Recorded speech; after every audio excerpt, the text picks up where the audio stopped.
This is Alexander Playtime Williams of PlayTimeCares.com. Playtime family, this is Alexander Playtime Williams of PlayTimeCares.com and org. I'm still recovering from the NFL draft 2015 in Chicago, Illinois. Forgive the lateness of this Smackdown recap. This one came from, I believe, Molina, Illinois, and it originally aired April 30th, 2015. You had Byron Saxton, Ty Phillips, and Jerry the King Lawler as your commentators. Started off with Seth Rollins pretty much approaching Kane, pretty much upset with him about his recent actions, especially with him attacking him and causing him to actually get beat, on a previous episode, and also blaming them for being, allowing the WWE Universe to put him in a triple threat match. So it's been typical Seth Rollins stuff with him just pretty much insulting Kane about his age and not being viable.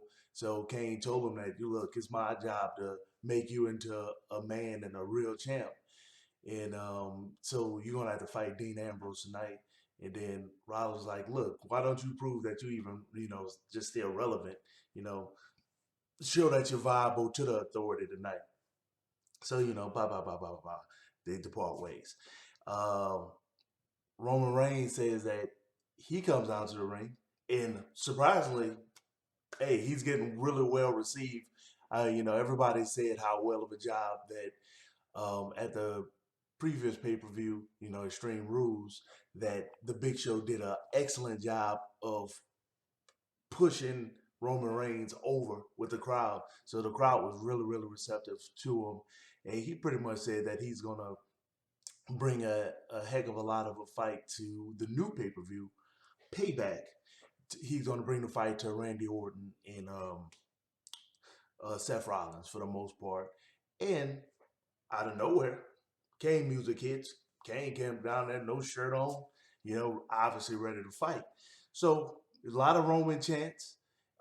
Decent match. Crowd was into the match pretty much the whole time, and they both were, doing some high impact stuff on each other. Kane decided just to roll out of the ring and get counted out, rather than get speared and pinned or whatnot.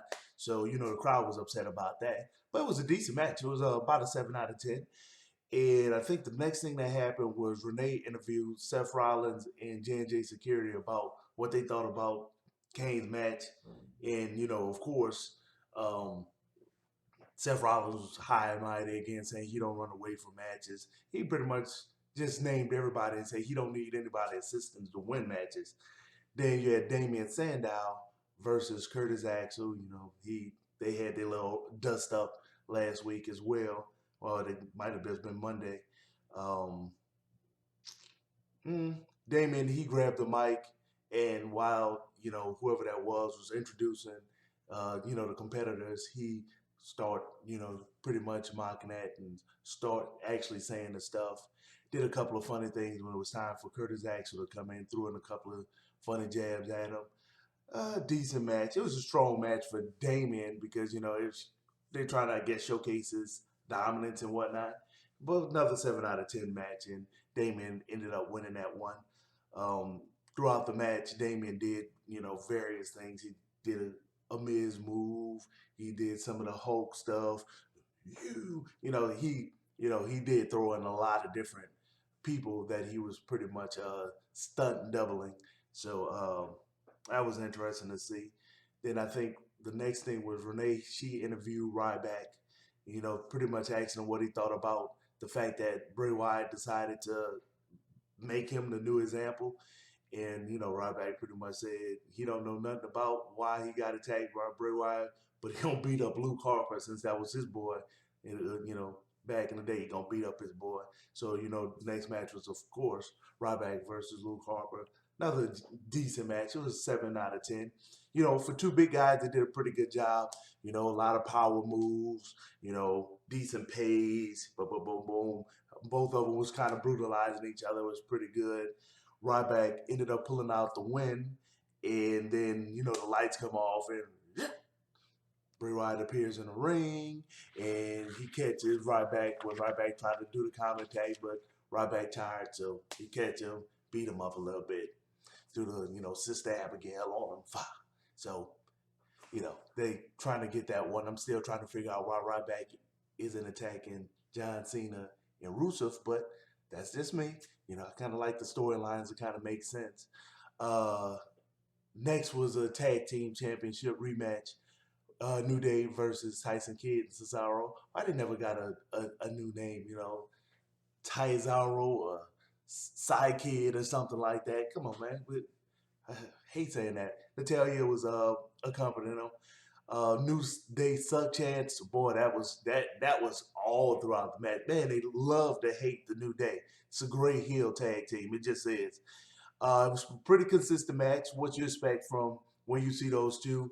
Got power guys in there, so they do their power moves. Then you got finesse guys in there, cruiserweight needed. You got the finesse guys in there. They were doing their thing all over everything, jumping out the ring, outside the ring. You got Xavier Wood as the X Factor, being on the outside, causing all kind of outside interference. Pretty good match. And it still was just about a 7 out of 10. They didn't go too much out the box to move it up any. They got themselves disqualified. Instead of one person going in and stopping the count, two people came in and stopped the count when it was 1, 2, 3 pin. Two people came in and then they just start stomping them boys. So, oh man, the crowd hate the New Day. Great, great way to do that. I like the way that they're going with it. Cameron and Summer Rae were talking in the back, and Cameron was talking about, man, I don't believe Naomi is the way she is. Man, she gave it to Brie, didn't care about her husband, yada yada yada. Nikki Bella hears it talking about, oh, you talking about my sister? Then come get something tonight. She's like, whatever, girl, bye, girl, bye. So they did that.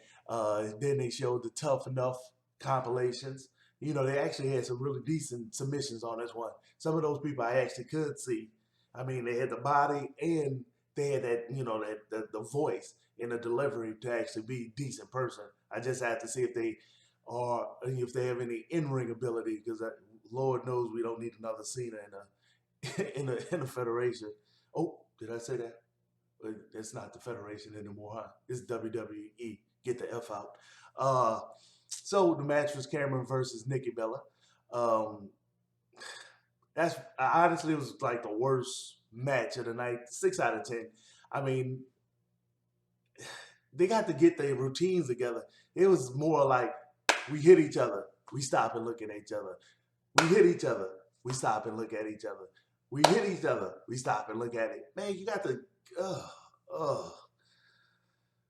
Ending was weak. Oh, boom, knock you down, I pick you up, and then do my finishing move. Nothing even spectacular. Ending was weak, but Nikki Bella ended up winning it. Weak match. Primetime players pretty much clowned the New Day for winning the titles and them being the new champs. That was pretty decent.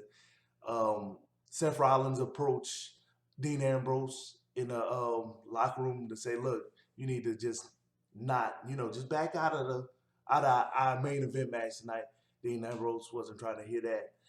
Then they did a recap of the King of the Ring tournament that started off Monday, but then exclusively on the WWE Network, you get to see the rest of it.